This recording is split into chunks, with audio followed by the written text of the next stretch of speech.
Speak with Matt Dernlan, coach at Clarion. His first NCAA D1 tournament as the head coach out there. Excited about the team and the opportunity for you this week? Yeah, I'm thrilled. I think we're in a great position. Our guys are healthy, well trained, excited to be here, and that's exactly the position you want to be in heading into this tournament. Being fresh, being excited goes a long way during this weekend. Let's talk about your seeded wrestlers. Obviously, you got a few guys that at least the rankers think are going to do real well here. Talk about their seasons and what a fan can look for from the Clarion guys.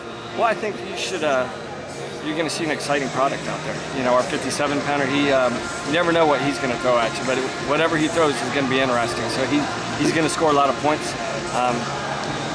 He's always looking looking for a pin from every position. So and that'll take you deep in this tournament. And then our 65-pounder backside, unbelievable. His brother Musafar was a two-time All-American for American a couple years ago, and looking to follow in his footsteps this weekend. Yeah, he brings a lot of talent and skill to his wrestling.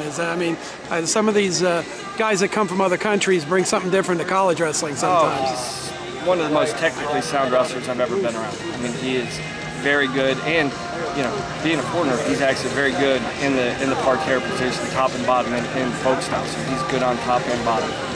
Let's talk a little about your first year over there. I mean, what was the experience like for you? You've coached at a high level as an assistant coach and been around the sport a long time, but was your first season something that was interesting, fun, exciting? How did it work out? Yeah, I mean, the great thing about being part of a new program and leading a new program, there's something exciting and new to learn every day. So, I mean, it's been a whirlwind, but it's been a great challenge. I think one of the neatest things, I was able to bring Troy Letters over from Penn State with me, and he's a perfect complement for what we're trying to build, and we have the same vision, have the same philosophy, and we've got a really supportive administration, some committed alumni, and with our history and tradition, people are dying for us to come back to national prominence. So we've got the pieces in place to do that. Now we got to dig down, do the work, and make that happen.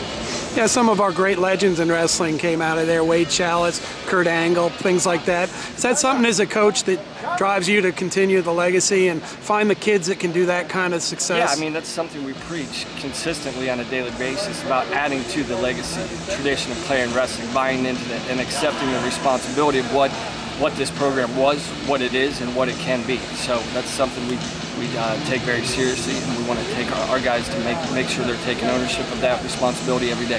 Now, the EWL has had a tradition in being an independent conference, big on Division I wrestling, and there's a couple teams that may be leaving. I'm curious, as an EWL school, what the future you think is of that conference, and obviously your schools have always done a lot in Division I wrestling, but the whole conference makeup of college athletics is changing. Yeah, it should be interesting to see. I mean, obviously with the history and tradition of the EWL conference, I mean, it's arguably one of the top wrestling conferences out there historically in wrestling. So it would be a shame if the conference was disbanded. I'm not really sure what's going to happen. I know we're doing a lot of fact-finding, doing a lot of proactive things on our behalf to see what we're going to do moving forward, whether it's adding a few programs or looking to solicit a bid to a different conference. But either way, wherever the 5 schools that remain in the EWL, wherever we go or grow as a conference, I think we're going to be a force, and we're still going to bring some of the best wrestlers to the national tournament every year. You guys have a rich recruiting area.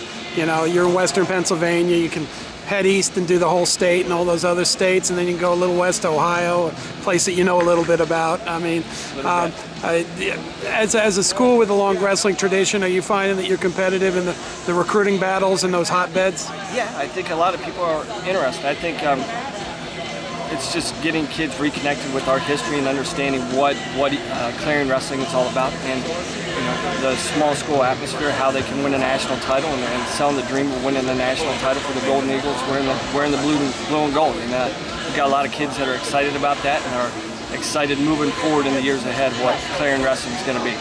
Now, all season long, everyone's working towards this weekend, and it's here.